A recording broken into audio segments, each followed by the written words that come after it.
MT R15 KTM Duke இதை பற்றி நான் ஒரு வீடியோஸ் போடணும்னு நினச்சேன். MT R15லாம் பேசலை, எல்லாம் சேம் டு இன்ஜின், செயின் பேக்கிட்டு, வீல் எல்லாமே வந்து சேம் தான், ஒன்று தான், வேறு எதுவும் மாறாது. இந்த வண்டிங்களில் முக்கியமாக நான் பேச வேண்டிய ரீசன்ஸ் என்னென்னா, இந்த அதிகமாக கியர் கட் பண்ணுவாங்க பார்த்தீங்களா, இந்த கியர் கட் பண்ணி ஓட்டுறது. இந்த மாதிரி கியர் கட் பண்ணி ஓட்டுறவங்களுக்கு என்ன ப்ராப்ளம் ஆகும்னு பார்த்தீங்கன்னா, மொத்தம் 2 கம்ப்ளைண்ட் வரும். அது இந்த வீடியோ சேவ் பண்ணி வச்சுக்கோங்க. முதல் கம்ப்ளைண்ட்டு இந்த வீல் ரப்பர் தான். சரிங்களா, வீல் ரப்பர் எந்த அளவுக்கு கட் ஆகிது பாருங்கள். இது அதிகமாக கியர் கட் பண்ணும்போது என்ன ஆகும்னா, கியர் வந்து நீங்கள் ஒரு செகண்ட் கட் பண்ணி இப்படி மூவ் பண்ண சொல்ல உங்களுக்கு பார்த்தீங்கன்னா இந்த செயின் பைட் வீல் ரப்பரு டேமேஜ் ஆகும்.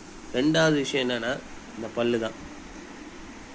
அதிகமாக இந்த KTMலேயும் R15லேயும் MTலேயும் பாருங்கள், இதில் பல்லு கன்ஃபார்ம் உடையும். இந்த பல்லே எந்த நிலைமையில் இருக்குது பாருங்கள். இப்போ இது 3 போட்டு ஓட வைக்கலாம், ஆனால் நான் ஏன் செயின் பைடு பார்த்தீங்கன்னா செயின் பைடு போயிடுச்சு. இது ஏன் சொல்கிறேன்னு பார்த்தீங்கன்னா, MT R15ல் அதிகமாக கியர் கட் பண்ணுறவங்களுக்கு தான் இந்த வீடியோஸு.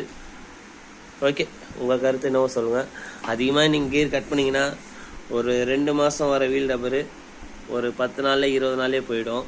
அதேமாதிரி செயின் பைட் வந்து நீங்கள் 25,000 கிலோமீட்டரில் வர செயின் பைட் கூட R15 KTMல செயின் நீங்கள் அட்ஜஸ்ட் பண்ணாமல் மெயின்டைன் பண்ணாமல் வச்சுருந்தீங்கன்னா 2 மாதமோ 3 மாதமோ 1500 கிலோமீட்டர்லேயே இந்த மாதிரி செயின் பைட் அடி வாங்கிடும்.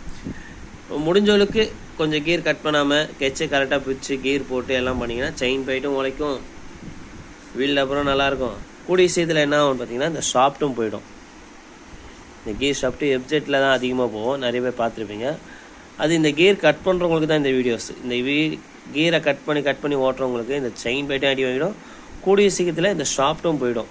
அதனால் முடிஞ்சவளுக்கு சேஃப்டியாக வண்டி ஓட்டுங்கப்பா, அதுதான்ப்பா நான் சொல்ல முடியும். இன்னும் உங்கள் கருத்து இன்னும் சொல்லுங்கப்பா.